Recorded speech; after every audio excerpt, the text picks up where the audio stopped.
Assalamualaikum warahmatullahi wabarakatuh. Halo ayah dan bunda, selamat datang kembali di video psikoedukasi tahap kedua oleh kelompok 194 KKN BBM ke-65 Universitas Airlangga dengan topik Gender Equality, Let's Talk About Sex yang diselenggarakan di Kelurahan Klampis Ngasem, Kecamatan Sukolilo, Surabaya. Kembali lagi dengan saya, Atalia Salsabila, mahasiswa Fakultas Psikologi Universitas Airlangga dan anggota kelompok 194 yang akan menjelaskan tentang materi tahap kedua, yaitu Safe and Healthy Sex 101. Jika di video sebelumnya kita sudah membahas tentang dasar-dasar pendidikan seks, pada video ini kita akan lebih membahas tentang consent. Dan kenapa sih kita harus mempelajari konsen sebagai suatu hal yang penting dalam hubungan seks yang aman dan sehat? Sebelumnya, saya izin untuk menyampaikan informasi berikut. Pada sebuah studi gabungan dari berbagai kelompok, termasuk Lentera Sintas Indonesia, yaitu sebuah organisasi yang mendukung penyintas kekerasan seksual, ditemukan bahwa lebih dari setengah orang Indonesia mengalami pelecehan seksual sebelum menginjak usia 16 tahun.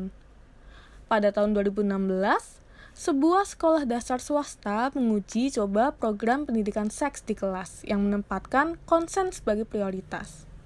Hal ini dilakukan setelah pengurus sekolah mengamati bahwa banyak anak didik laki-laki yang sering menyentuh bagian tubuh murid perempuan sebagai candaan. Nah, kita pelajari dulu yuk, apa itu sexual consent? Sexual consent adalah persetujuan kedua belah pihak yang terlibat dalam kegiatan seksual. Sebelum melakukan hubungan seksual dengan seseorang, keduanya harus sepakat dan dalam keadaan sadar ingin melakukan hubungan seksual tersebut. Meminta persetujuan dan menyetujui terjadinya hubungan seksual adalah tentang menetapkan batas pribadi diri sendiri dan menghormati batas pribadi orang lain. Tanpa adanya sexual consent, aktivitas seksual apapun, termasuk seks oral, sentuhan di area genital hingga penetrasi, dapat dikategorikan sebagai tindakan pelecehan dan pemerkosaan. Untuk anak-anak, mengajari sexual consent memang tak semudah membalikan telapak tangan. Apalagi perkara seks bisa dibilang hal yang cukup kompleks untuk dijelaskan pada anak usia sekolah dasar. Namun, ayah dan bunda tidak perlu bingung. Ayah dan bunda bisa memulai 5 hal dasar ini untuk mengajarkan anak tentang sexual consent. Yang pertama, mengajarkan kosakata yang benar. Banyak orang tua yang masih menganggap kata penis dan vagina itu terlalu vulgar dan tidak sopan dikatakan pada anak. Kemudian mereka malah menggantinya dengan kata-kata yang lebih halus dan tersamar. Padahal kata penis dan vagina itu sudah cukup baik untuk diajarkan pada anak. Dengan mengajarkan kosakata yang benar tentang organ-organ reproduksi ini, itu dapat memberikan persepsi yang positif tentang seks pada anak. Anak pun tidak merasa malu membicarakan soal tubuh mereka pada orang tua. Selain itu, dengan kosakata yang benar, orang tua dan orang dewasa lainnya dapat mengetahui dengan jelas apa yang dimaksudkan sang anak jika anak melaporkan kejadian terkait pelecehan atau pemerkosaan padanya. Yang kedua, mengajarkan tentang otonomi tubuh. Anak usia sekolah dasar harus sudah bisa mengerti tentang otonomi tubuhnya. Mereka berhak menolak jika merasa tak nyaman dengan pelukan, ciuman, dekapan, ataupun gelitikan yang dilakukan orang lain padanya. Mereka pun tidak seharusnya dipaksa untuk mencium dan memeluk siapapun tanpa persetujuannya, sekalipun itu anggota keluarga terdekat. Orang tua pun harus menghormati ketika anak mengatakan berhenti atau tidak saat digelitiki. Itu artinya memang harus berhenti. Jika hal kecil ini bisa diterapkan dan dicontohkan pada anak, nantinya ia akan bisa menerapkannya dengan tegas pada orang asing. Sebagai langkah awal, mungkin ayah dan bunda bisa mengajarkan pada anak untuk bertanya terlebih dahulu kepada orang lain, apakah mereka mau dipeluk atau tidak. Yang ketiga, bicarakan tentang masalah konsen ini pada anggota keluarga yang lain. Bagian penting dari mengajarkan anak tentang otonomi tubuh dan konsen adalah mengajarkannya pula pada keluarga dan kerabat tentang batasannya. Jelaskan pada keluarga dan kerabat untuk tidak memaksa atau melontarkan kata-kata yang negatif bila anak tidak mau dipeluk dan dicium.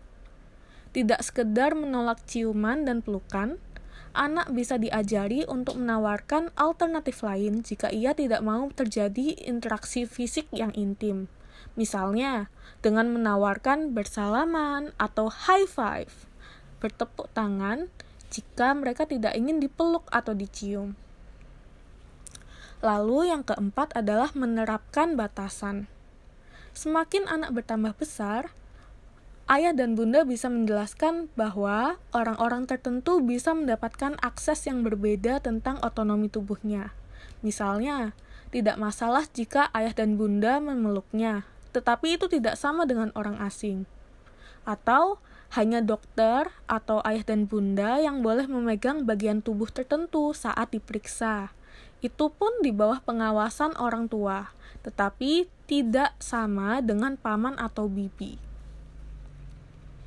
Dan yang terakhir, merespon dengan cara bijak. Di usia-usia ini, pemikiran kritis anak mulai berkembang.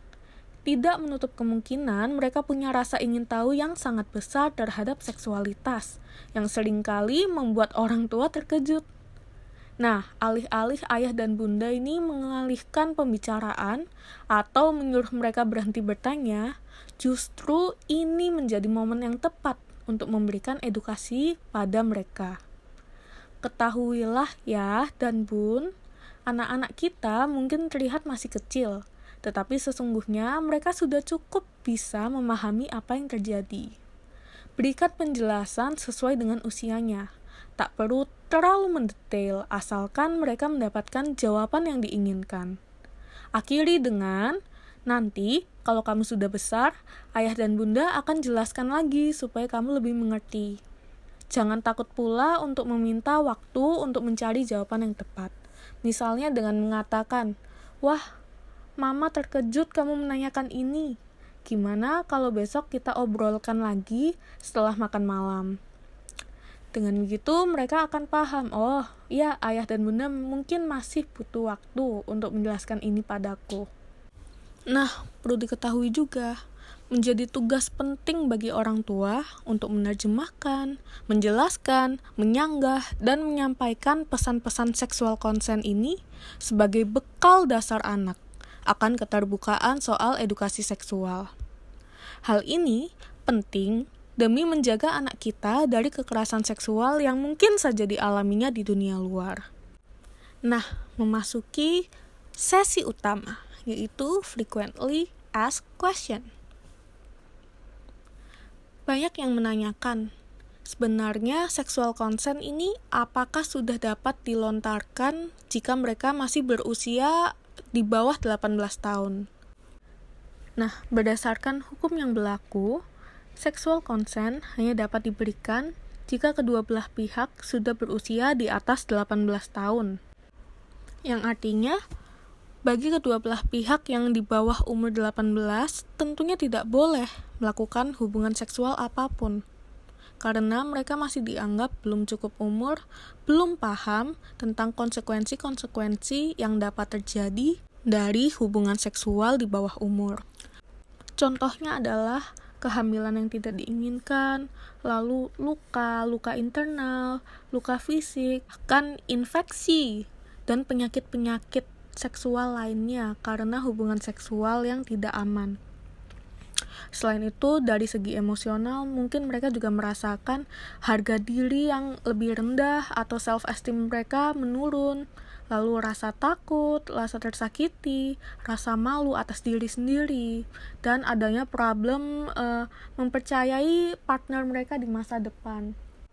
Oleh karena itu, ayah dan bunda perlu mempersiapkan anak sejak dini, perlu memberikan edukasi-edukasi tentang pendidikan seks, agar mereka tidak terjerumus hubungan seksual di bawah umur, lalu mereka juga memahami konsekuensi apa yang dapat terjadi pada diri mereka. Lalu ayah dan bunda perlu memahami bahwa membicarakan tentang seks semestinya bukan lagi menjadi hal yang tabu untuk dilakukan antara orang tua dan anak. Dengan gitu, orang tua dipaksa untuk lebih proaktif, selangkah lebih dulu memberikan edukasi seks pada anak sebelum anak terpaparkan informasi-informasi yang tidak cukup jelas. Jangan sampai mereka mengetahuinya dari sumber yang tidak tepat, yang malah menjerumuskan anak-anak kita ke hal-hal yang buruk. Nah, sepertinya cukup sampai sini materi yang dapat saya sampaikan.